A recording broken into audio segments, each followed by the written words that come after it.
The Nintendo Switch has been a very interesting system. When it was first unveiled, a lot of people were like, what is this? This is weird, I'm not sure of it. Myself included. I actually made a video when the system was first unveiled, and I was a bit concerned about what I saw. I didn't necessarily think Nintendo was doing the right thing, but as time went on and we saw more of the system, I started to really appreciate it. And then of course, when it came out, I fell in love with the system.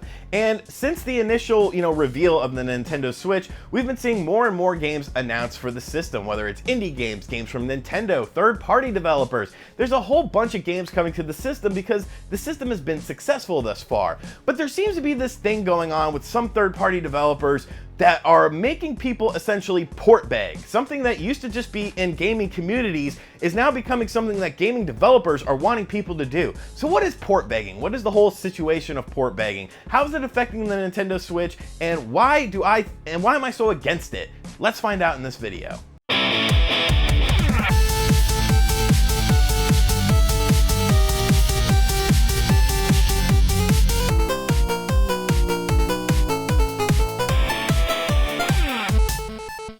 So like I said, the concept of port begging essentially began at a consumer level. As the rise of social media happened and you could literally reach out to game developers and game publishers, people have been using that to sort of get games or attempt to get games to their certain platform of choice. I think the Wii U was pretty much, the start of real hardcore console port begging, because a lot of games did not come to the Wii U, and a lot of Wii U owners, although that was a small segment of the market, wanted certain games to come to their platform, and I totally understand that. You also saw the reverse of that at least one time with Bayonetta 2. A lot of PS3 and Xbox 360 owners were a bit jaded that Bayonetta 2 was a Wii U exclusive, and they would, constantly hit up Platinum and be like, yo, we want this game on our platform, we want this game on the PS3, we want this game on the 360, it's stupid to put it on the Wii U.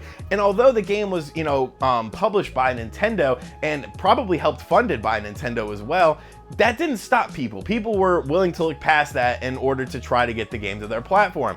And I get that. I get consumers port begging for games because, that's what it should be. That's where it all started. People have platforms of choice. I'm a multi-platform owner. I have a PS4, I have an Xbox One, I have a Nintendo Switch, but I do have a platform that I prefer to play my games on, and right now that happens to be the Nintendo Switch because of portability.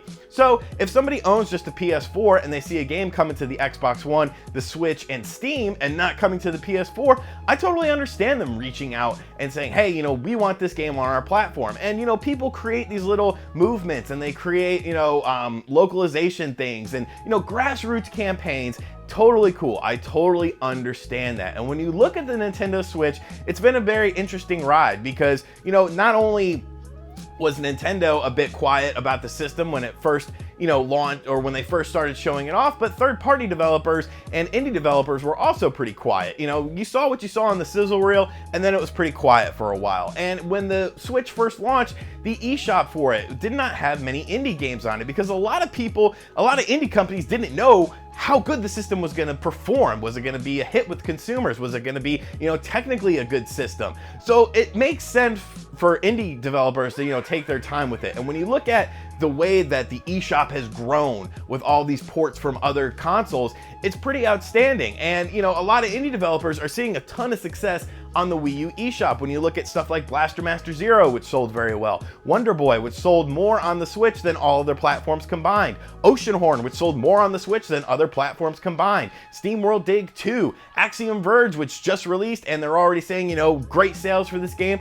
It makes sense for indie developers to take their time because they don't have the millions of dollars that these bigger companies have. They don't have the time, they don't have the resources to really, cultivate data to see if their game is applicable to a certain platform. They pretty much have to rely on, hey, would you guys be interested on this if this game came to the platform? And people can say yes or no, and they can also look at the sales of other indie games. But third-party companies haven't really been doing that. They've used it to, sort of a litmus test to gauge interest, but it's never been flat out, hey, if you want this game to come to the system, let us know or else it's not coming. Indie developers seem to have a little bit more tact than that. And since all these indie games are selling so well, you've gone from like 1 to 2 games a week to, 18 games a week. There was like 2 weeks ago, there was 18 games games that came out on the Nintendo Switch eShop. So third-party companies are seeing success on, indie developers are seeing success on the platform, so port begging hasn't really been a big thing for them. You're getting tons of ports of other indie games that were available on other platforms on the Nintendo Switch, so it works out well. The main problem I have right now is the whole Bandai Namco situation with Project Cars 2, because Project Cars was already a bad situation to begin with. Project Cars was a crowd-funded thing that some Wii U owners put their own money into, and then that game never came out on the Wii U. The whole situation was just terrible, and what really made it hit home for me is it was kind of personal, because with Nintendo Enthusiast, I did an interview with Andy Tudor from Project Cars, who was like the lead developer, and I asked him Wii U specific questions because, you know, at the time that was one of the biggest third-party games come to the Wii U. A lot of people were looking forward to that game, and I asked him about the Wii U specific version of this game, and he assured me that it ran great. They had just implemented this. I think they had just implemented rain physics into the game and stuff. And I said, can you show us any Wii U specific footage of this game, pictures, videos, or whatever? And all he said was that what we saw was indicative of what we would see in the Wii U version of the game. And then that was it. It all became quiet, and then the game never released. And it almost seemed to me like they never had the game running on the Wii U in the first place. Because if they did, you would think there would have been at least one screenshot of the game. You'd think there would have been, you know, at least one video of gameplay running on the Wii U. But we never saw that. So now all of a sudden, Project Cars 2, the developers have already said they're not interested in putting the game on the Switch. But Bandai Namco comes along and says, hey, if you want this game on the Nintendo Switch, port beg for it. Let us know. Port beg. And I'm like, dude, come on. Come on, you're essentially dangling a carrot in front of people saying that, you know, maybe this game will come to the platform and maybe not, but hey, try to grab the carrot anyways, you know, do some promotion for us, you know, let people know about what Project Cars 2 is. It's like you're essentially their marketing team. You're essentially their research and development team by they're not looking at sales data. They're not trying to get their game out there. They're relying on Switch owners to say, hey, you know, we want Project Cars 2. And then somebody else will say, well, what the hell is Project Cars 2? Oh, it's available on the PS4. Oh, cool, I can check it out from the PS4 then. So essentially you've become their marketing team, you've become their research and development team, and it just seems so stupid. This is a multi-million-dollar company that has released games on Nintendo platforms, including the Nintendo Switch. You know if games are selling or not on there. It's not that hard to figure out. You have money to do research to see if this game would do well on the platform. You could look at, you know, certain analytics and stuff like that, but instead, you want people to essentially port beg for your game. Most of those people are probably originally Wii U owners who were burned from Project Cars 1. It just seems so silly to me. And when you look at other third-party developers, nobody else is really doing that. NBA 2K18, WWE 2K18 from 2K. Do we have to port beg for those? Was anyone saying, oh, we have a crusade, we need the WWE on the Nintendo Switch? No, they just came to the system. Did Bethesda say, hey, do you guys want Doom? Do you guys want Skyrim? Do you guys want Wolfenstein 2? Well, retweet this tweet and share it on social media and tell your friends. No, they just said, we're coming out with these games for you. Here, this system is doing well. Here are some games for it. Enjoy.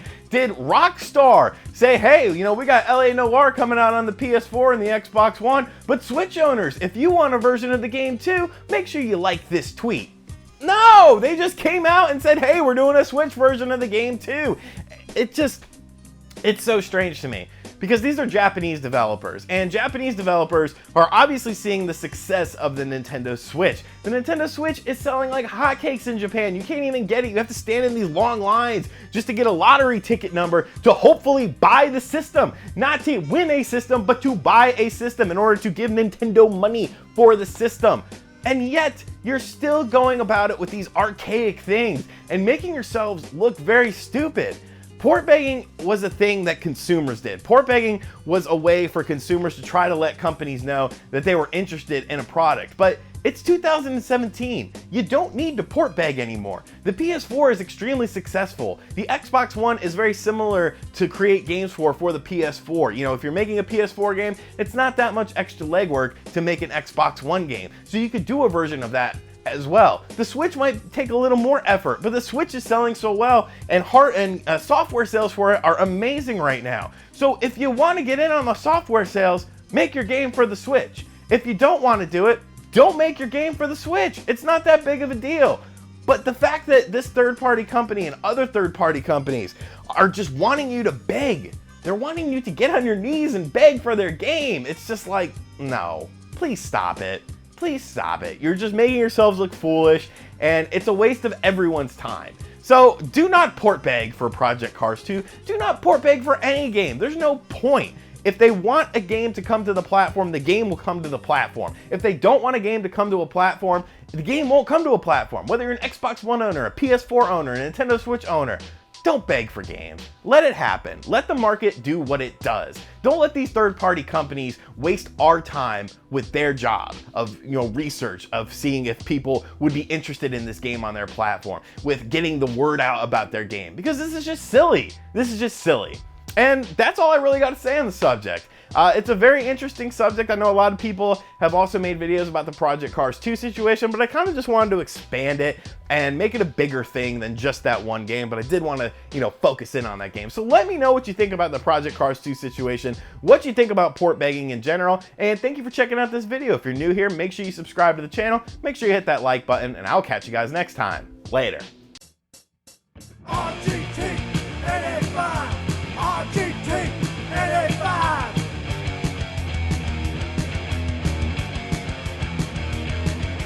RGT, NA5.